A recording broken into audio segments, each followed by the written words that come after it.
Bossman Show, new to D1, the St. Thomas Tommies out of St. Paul, Minnesota. There, Coach John Tower with me. Coach, how you doing? Good to talk to you today. I'm great. It's a pleasure to be on. Thanks for having me. Yes, indeed, Coach. I joked with you off there about this, man. You guys are going from D3 to D1. Tell us about that transition. How's it been going now to having 13 scholarships eventually here from how D3 is, where you kind of have to do financial aid packages. Tell us about the transition, how it's been different for you and your staff here going forward.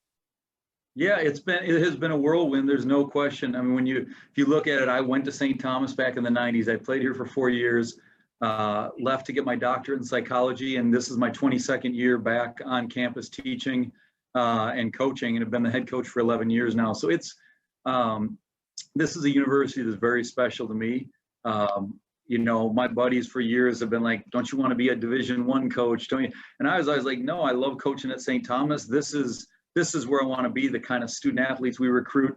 And so here we are, and we get removed from our conference. Didn't break any rules, nothing like that. But our administration, our athletic director, was able to find us a home, and the NCAA Division I approved this jump that I don't think any institution has ever made, all of its programs from D3 to D1. So it's been a lot, from the hiring a staff to scholarships to scheduling to summer practices, which we couldn't do in Division III. So it's all good stuff. It's really exciting, and we know we got a lot of work to do. And Coach, how's it been? I guess our guys, they want to play you because you're new to D1, right? So the guys are calling you up really, really good right now. Let's play St. Thomas here. How's that scheduling been going for you guys? They should be calling us, right? Everybody should want to play the Tommies.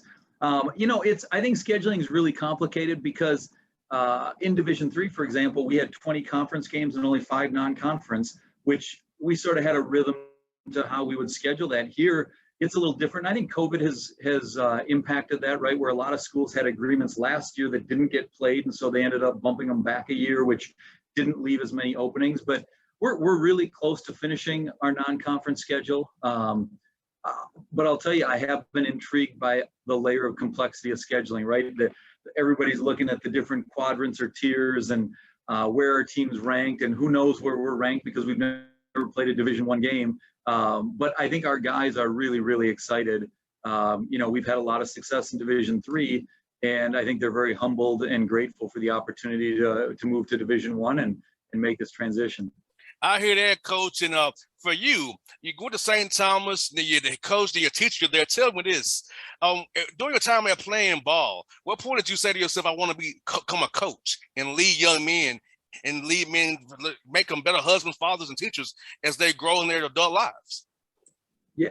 Hey, that's a great question. I think a lot of it was the mentors and coaches that I had, in college, but also in high school, and dating back to my father.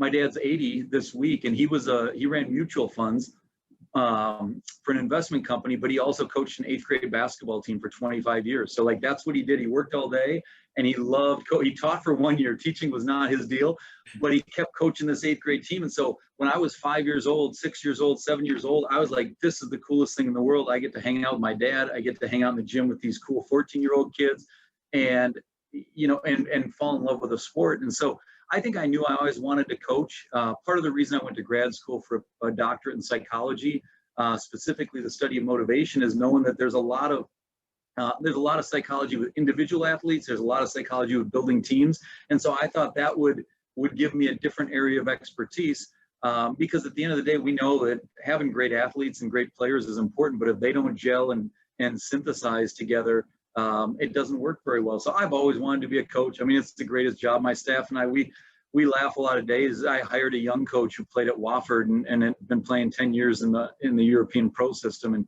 his first week on the job, he's like, so this is what we get to do? Like, we get to watch tape, and we get to talk hoops, and we get to recruit, and this is the best. And so coaching, hey, there's times it's stressful, but truly to get to make an impact on young people and work towards this common goal, it's incredible. Coach, we have some things in common, Coach. My dad will be 80 years old on August 27th, and my dad's a coach as well. So we get that in common. Hey, if we got the two of them together, they'd have a lot of answers. I know my dad, after every game, win or lose, he's always got some friendly tips for me. And as the son, I always got to listen to him. Even if he's like, why don't you have more 7-footers on your team? Usually that's his best solution for our team. I'm like, it was that easy. we'd probably do it. Yes, my dad the same way. We watch Atlanta Hawks game. The Hawks playing 5-out and spacing. He hates it. He wants to get 2 big men on the block, run some double screens off the block. They get that mid-range jumper in the corner there. My dad's old school. Call it 1 down and flexes. My dad don't like this pace and space stuff. He hates it, man. I love it. That's great. Well, our dads would get along. There's no question. Yes, indeed. You know, I'm in my mid-30s, so my dad had me kind of late, but, he gives me a hard time to this day, on running radio show. You need to talk to these coaches more about playing the old school way. I'm not doing that. I like the new way of playing basketball. I love it. Yes, Coach. That's so amazing we have that in common as well. And, Coach, for you, man, you are St. Thomas. I went to Tennessee State in Nashville. So, I can tell any kid to go to Tennessee State how it is. And you can actually tell a young man come to St. Thomas, I played here. I've been here for over 20 years. I know what this is about. I can tell you what it means to be a Tommy. So when you sell that to a kid, credibility is already there because you played there and you've been there for so long. Yeah, it's an amazing school because St. Thomas, my dad graduated here in 1963. It was a little small all-male school at the time. And since then, St. Thomas went co-ed in 77 and females started attending. In 1990, right before I got here, it went from a college to a university. In 2000, we opened a law school. We've got a school of engineering, a college of business, a school of health.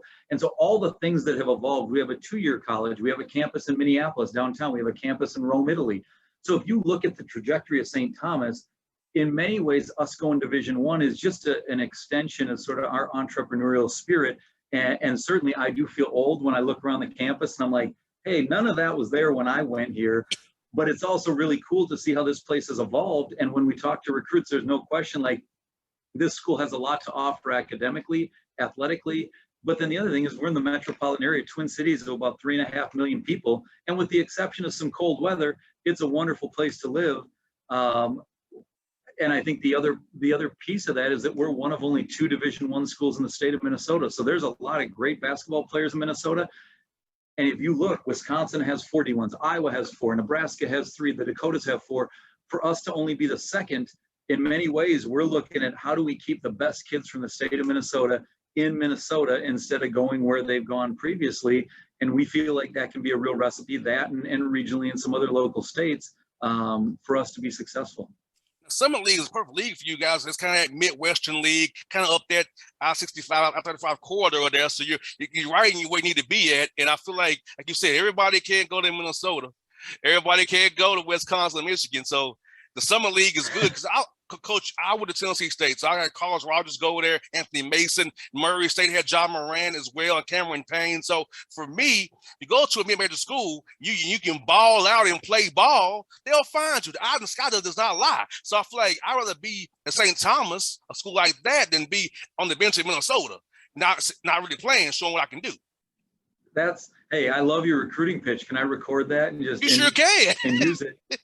I think that's, and every kid's different, right? What he's looking for, what his family wants. But when I look at, our athletic director, Phil Eston, who's been instrumental in this transition, he talks about comprehensive excellence, that we can be great in everything. You can be a great student, a great person, a great player, have a great career, be a great husband.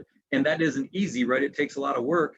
But what you just said, the niche that many of these smaller mid-major schools have, and the evidence in the NBA, if that's one of your dreams, right? And not everybody's going to play in the NBA, but to know it's absolutely possible. The list of names you just rattled off the top of your head, that's really compelling evidence for players to know, hey, if I go ball here and I do well, there's going to be opportunities, whether it's in the NBA, G League, overseas. People are going to find you in this day and age, and having those opportunities to probably play a little bit earlier, I think, is appealing to a lot of guys. And like Robert Covington, Tennessee State, another guy, Tennessee State University. In the NFL, Donnie Rogers Cromartie, Anthony Levine playing for the Ravens. So I could tell kids, go to Tennessee State. NFL and NBA guys come out of our school of 9,000 kids. So it's like, if you can play, they'll find you. And I just feel like too many guys go to these high major schools, end up in the portal upset because they're the 8th, 9th, 10th guy don't play. Then they have to find a new home. So whether them do that, let's find a place early so you can set your foundation and grow from there. Then there you go. You can be in the NBA, you can have a long career, and you'll be good. We talk all the time, two things that every kid should be looking for, right? Because recruiting is a two-way street. It's not just what's the biggest name school. It's find where you're a fit, right? Where you feel like on that campus, in those classrooms, and those labs, on that court, it's a fit. I'm going to be excited. And then also go where you want it. Go where you're really a priority. And, you just rattled off a litany of names. Think about Steph Curry. Think about Dame Lillard. Think about CJ McCollum. Those are three other mid-major level guards who are literally the best scorers in the world, right? They're not role players. Those guys have shown that if you can play at any level and you hone your skills, I mean, I think that's one of the most inspiring things right now in the NBA is there are lots of examples of guys who were not Power 5 players who have become all-stars and first-team All-NBA guys, which really reinforces that message that, if you do the work, you put it in, the outcome can be very, very bright on the other side. And coach, another important piece is player development. I mean on the court, off the court, mentally, physically, in the weight room, your diet, your recovery, because all that goes into it. And I think young men sometimes don't realize that until it gets too late. Like McDonald's is not good for you every day. You're not going to give you the right fuel to recover. And that strength coach is so important on your staff because that gives the guys keep them in one piece.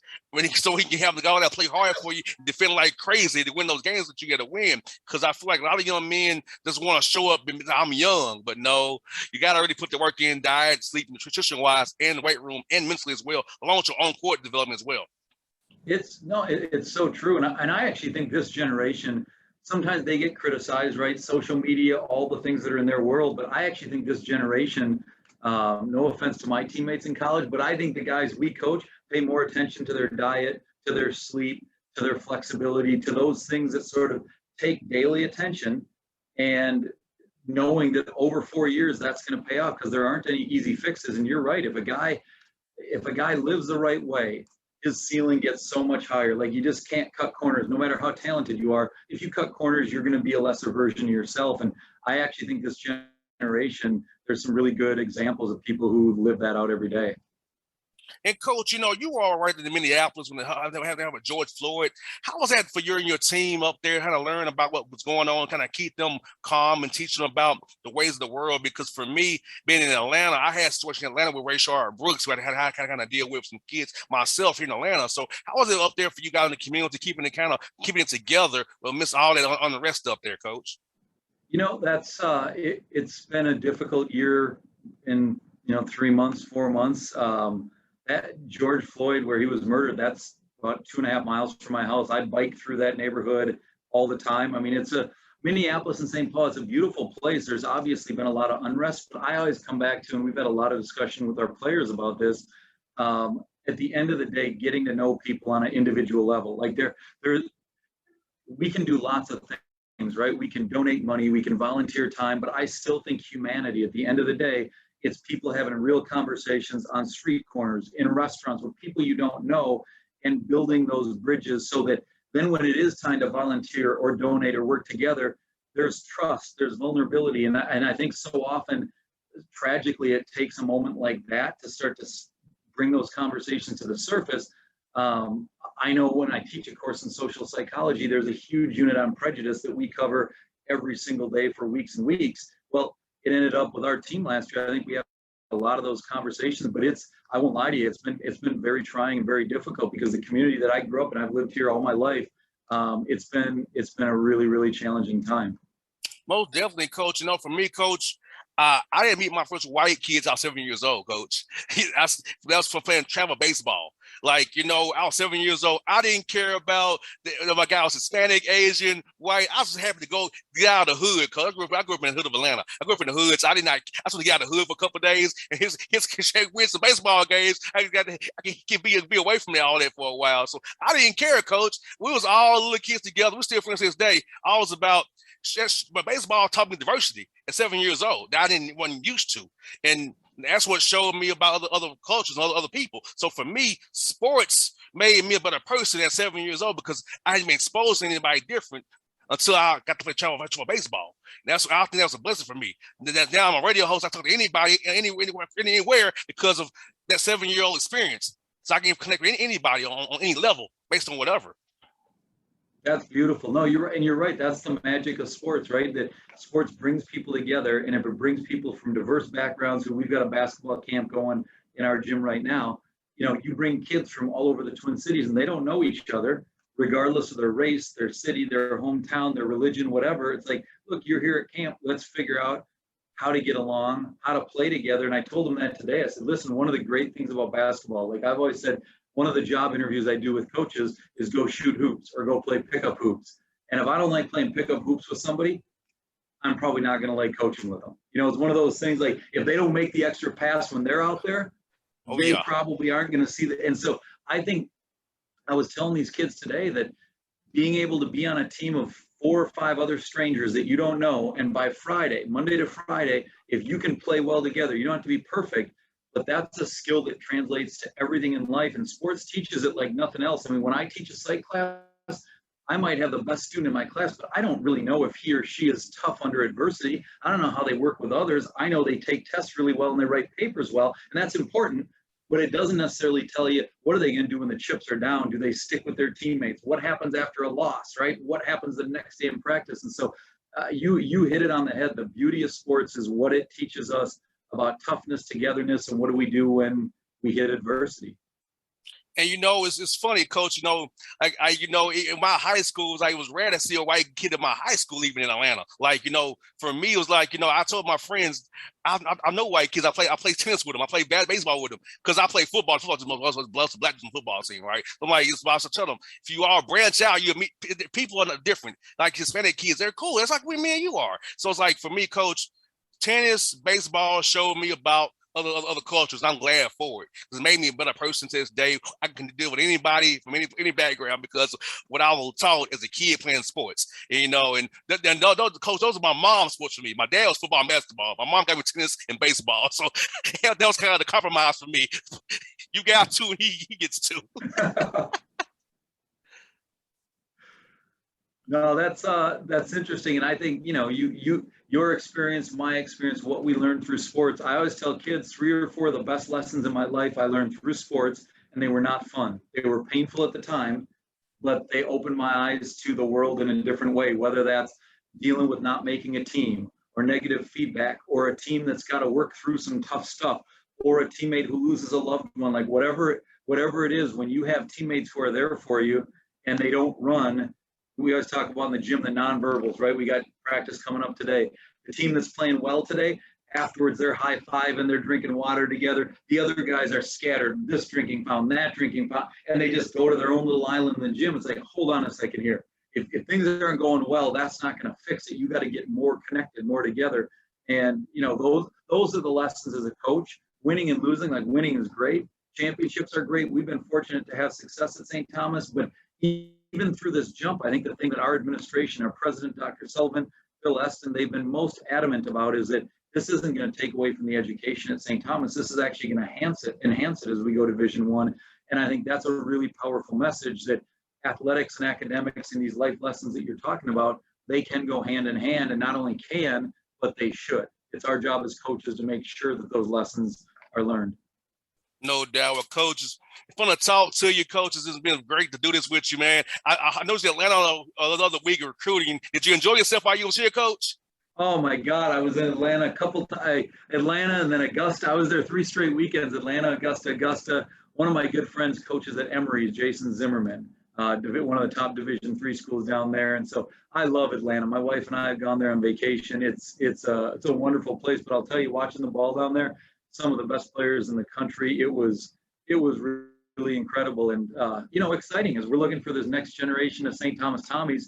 I'm looking around the Peach Jam and looking around these different events, and Atlanta's a special place. I can see why you love it, and certainly we hope to be back down there recruiting more in the future. Next time you come to town, man, I'll show you some places around, and take your wife to Rays on the River. She will love you for it, Coach. She will love you for that. Rays on the River. What's Rays on the River? What kind of Creole food? Seafood? Love it. Yeah, she'll love. Coach, she'll give you a free pass to go out and go do what you want to for a day. She'll love that place. Trust me, Coach. She'll love it. Hey, go out and just enjoy. Go play golf today, honey. I'm telling you, she'll enjoy that place, man. I love it. We got a 6-month-old daughter at home, a little infant right now. So the free pass, it might just be that I don't have to change diapers for a day or two. That might be the only free pass I'm getting. All right. I hear that, Coach. Coach, thank you for your time, Coach Tower. You be safe. I'll talk to you real soon, buddy. All right. Thank you. You're welcome. Appreciate it.